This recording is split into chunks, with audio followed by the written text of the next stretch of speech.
আচ্ছা, খুব তাড়াতাড়ি এবার দেখে নেব 2 জুনের দেশ পত্রিকা 2026-এর, যার বিষয়বস্তু ধ্বংসের মুখোমুখি। সম্পাদকীয়তে আছে ধ্বংসের মুখোমুখি আমরা। এখানে সরঞ্জিৎ চক্রবর্তীর একটি লেখা আছে প্রথমেই, জীবনের কাছে ফেরা। জয়া মিত্রর প্রচ্ছদ কাহিনী নিয়ে লেখা আছে কি হবে মানুষের। কল্যাণ রুদ্র লিখেছে বাস্তুতন্ত্রে উষ্ণায়নের পরম্পরা। তীর্থঙ্কর দাস পুরকাশ লিখেছেন পরিবেশের সাহিত্য। আচ্ছা, এখানের প্রথম গল্প হচ্ছে তনুময় সাত্তকী সত্যব্রত, দুর্গেশ কুমার পান্ডার।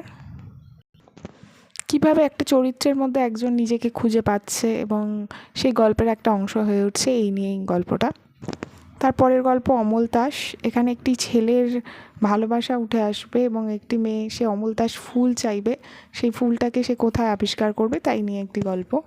তারপরের গল্প হচ্ছে দিবাস্বপ্ন, নন্দিতা বাগচির। এখানে একজন বয়স্ক মহিলা যে একাই থাকে, তার সাথে একজন পরিচারিকা থাকে, তার সাথে তার দিনযাপন, সে কীভাবে দিন কাটায়, সে তার জীবনের কী কী আছে সেই নিয়ে একটা গল্প। এই গল্পটা আমার ভীষণ ভালো লেগেছে, প্রত্যেকটা গল্পই এবারে বেশ ভালো ছিল।